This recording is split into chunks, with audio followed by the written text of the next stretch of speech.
திருப்பூர் மாவட்டம் பொள்ளாச்சி உடுமலை சாலையில் அதிவேகமாக சென்ற மினி சரக்கு வாகனம் சாலையில் கவிழ்ந்து விபத்துக்குள்ளானது.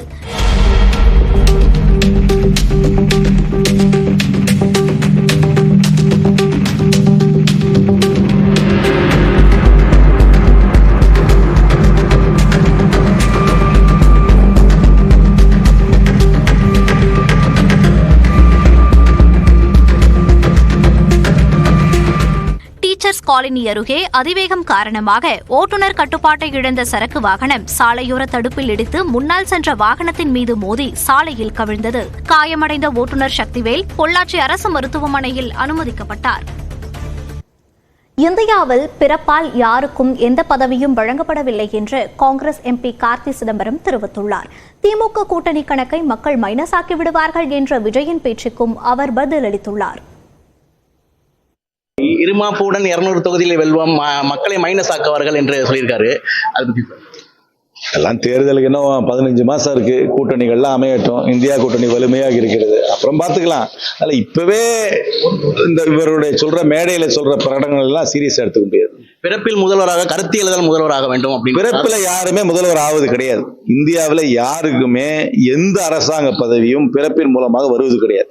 இந்தியாவில் யாராக இருந்தாலும் தேர்தலை சந்தித்து அதுல பெரும்பான்மை பெற்றுதான் பதவிக்கு வர முடியுமே தவிர பிறப்பால் யாரும் எந்த காலத்திலும் வந்தது கிடையாது, வரவும் முடியாது.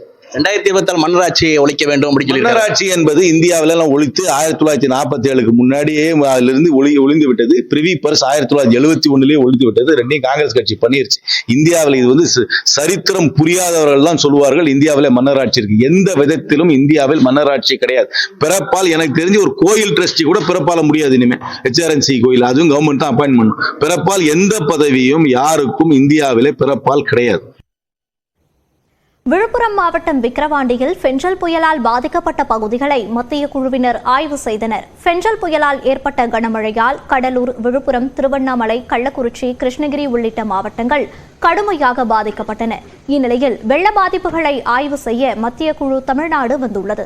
முதற்கட்டமாக விழுப்புரம் மாவட்டம் விக்கிரவாண்டி ஒழுங்குமுறை விற்பனை கூடத்தில் ஏற்பட்ட சேதங்களை 7 பேர் கொண்ட அதிகாரிகள் ஆய்வு செய்தனர்.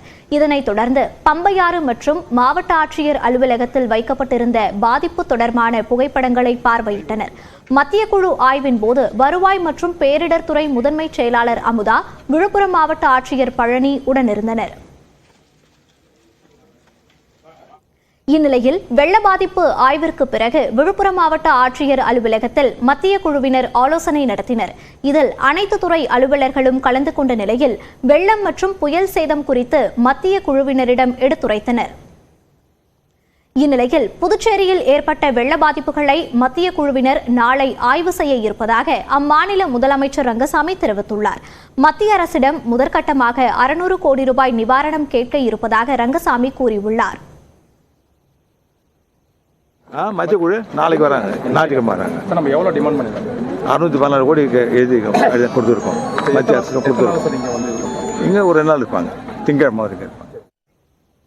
தொடர்ந்து எக்ஸ்பிரஸ் 18 செய்திகளை பார்க்கலாம்.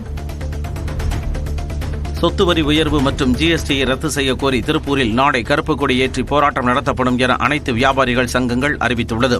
வரி உயர்வு, புதிய வரி விதிப்புகள், மின்கட்டணம் உயர்வு, GST உள்ளிட்டவற்றால் பெரிய அளவில் பாதிக்கப்பட்டுள்ளதாக சிறு குறு வியாபாரிகள் தெரிவித்துள்ளனர். எனவே திருப்பூர் மாவட்டத்தில் உள்ள 50,000த்திற்கு மேற்பட்ட கடைகளில் கருப்பு கொடி ஏற்றி தங்களது எதிர்ப்பை தெரிவிக்க உள்ளதாக வியாபாரிகள் சங்க பேரவைக் கூட்டத்தில் தீர்மானம் நிறைவேற்றப்பட்டது. மேலும் 18ஆம் தேதி மாவட்டம் முழுவதும் அனைத்து கடைகளும் அடைக்கப்படும் என்றும் அறிவிக்கப்பட்டுள்ளது. பொதுமக்களும் வியாபாரிகளும் மிகவும் பாதிக்கப்பட்டு கடந்த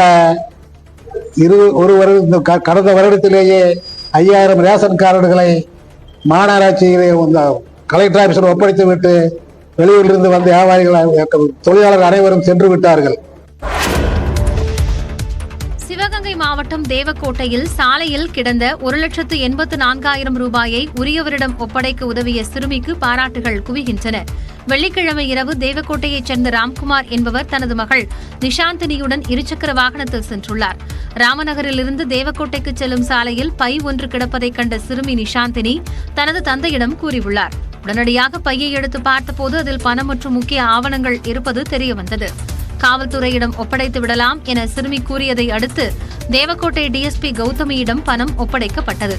காவல்துறையினர் எண்ணி பார்க்கையில் 1,84,000 ரூபாய் இருப்பது தெரியவந்தது.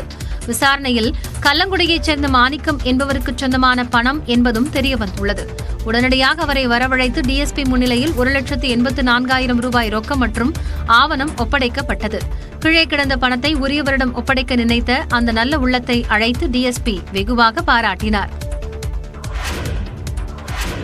தமிழ்நாட்டில் உள்ள கைவினை கலைஞர்கள் கலைஞர் கைவினை திட்டத்தை பயன்படுத்திக் கொள்ள வேண்டும் என அமைச்சர் தாமோ அன்பரசன் அறிவித்துள்ளார். சமூக நீதி அடிப்படையில் தமிழ்நாட்டில் உள்ள கைவினைஞர்களுக்கு அதிகாரம் அளிக்கும் வகையிலும் கைவினைஞர்களை தொழில் முனைவோர்களாக உயர்த்திடும் நோக்கிலும் இத்திட்டம் உருவாக்கப்பட்டுள்ளதாக தமிழ்நாடு அரசு அரசாணை வெளியிட்டது. இத்திட்டத்தின் மூலம் அதிகபட்சமாக 50,000 ரூபாய் வரை 25% மானியத்துடன் கூடிய 3 லட்சம் கடன் உதவி மற்றும் தொழில் வளர்ச்சிக்கு தேவையான அனைத்து உதவிகளும் வழங்கப்படும் என தெரிவிக்கப்பட்டுள்ளது. இத்திட்டத்தில் மர வேலைப்பாடுகள், உலோக வேலைப்பாடுகள், பூட்டு தயாரித்தல், சிற்ப வேலைப்பாடுகள், கற்சிலை வடித்தல், கண்ணாடி வேலைப்பாடுகள், பொம்மை தயாரித்தல், கூடை முடைத்தல், மீன் வலை தயாரித்தல் உள்ளிட்ட 25 வகையான தொழில்களுக்கு கடன் வழங்கப்படும் என அறிவிக்கப்பட்டுள்ளது. ஆண்டிற்கு 10,000 கைவினைஞர்கள் பயன்பெறும் வகையில் இத்திட்டம் செயல்படுத்தப்பட உள்ள நிலையில் www.msmeonline.tn.gov.in என்ற இணையதள வழியில் விண்ணப்பிக்க வேண்டும் என்றும் கைவினை கலைஞர்கள் இந்த திட்டத்தினை பயன்படுத்திக் கொள்ள வேண்டும் என்றும் அமைச்சர் தாமோ அன்பரசன் தெரிவித்துள்ளார். தமிழ்நாட்டில் புதிதாக 1.5 லட்சம் குடும்பங்களுக்கு ரேஷன் கார்டு வழங்கப்பட்டுள்ளதாக உணவுப் பொருள் வழங்கல் துறை தெரிவித்துள்ளது. நியாய விலைக் கடைகளில் கிடைக்கும் அத்தியாவசிய பொருட்கள் மட்டுமின்றி அரசு வழங்கும் உதவித்தொகை, பேரிடர் கால நிவாரணம் உள்ளிட்ட பல்வேறு விஷயங்களுக்கு குடும்ப அட்டை முக்கிய ஆவணமாக பயன்படுத்தப்பட்டு வருகிறது. இதனால் தகுதி வாய்ந்தவர்கள் குடும்ப அட்டை கோரி விண்ணப்பித்து வருகின்றனர்.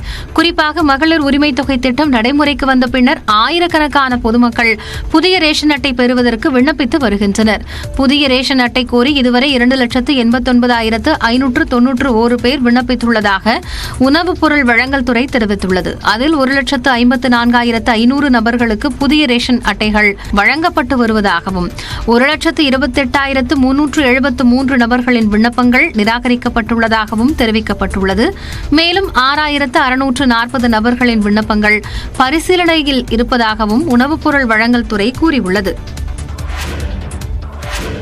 வழக்குகளில் குற்றஞ்சாட்டப்பட்டவர்களுக்கு வெளிநாடு செல்வதை தடுக்காமல் அவர்கள் நாடு திரும்பும் வகையில் நிபந்தனைகளை விதிக்கலாம் என்று உயர்நீதிமன்றம் கூறியுள்ளது. வங்கி மோசடி வழக்கில் பிறப்பிக்கப்பட்ட லுக் அவுட் நோட்டீஸை எதிர்த்து பதான் அப்சர் உசேன், ஜீவானந்தம் ராஜேஷ் ஆகியோர் உயர்நீதிமன்றத்தில் மனு தாக்கல் செய்திருந்தனர்.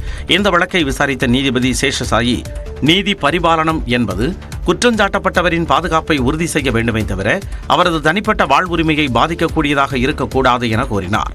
வழக்கு விசாரணையை எதிர்கொள்ளாமல் வெளிநாடுகளுக்கு தப்பிவிடுவார் என்ற அச்சம் சிபிஐ போன்ற புலன் விசாரணை அமைப்புகளுக்கு வரக்கூடாது என்று அறிவுறுத்தினார். குற்றஞ்சாட்டப்பட்டவர்களுக்கு வெளிநாடு செல்லும் உரிமையை வழங்குவதுடன் அவர்கள் நாடு திரும்புவதை உறுதி செய்யும் வகையில் உறவினர் அல்லது தொழில் பங்குதாரர்களின் பாஸ்போர்ட்டை விசாரணை அமைப்பிடம் ஒப்படைப்பது போன்ற நிபந்தனைகளை விதிக்கலாம் என்றும் கூறினார்.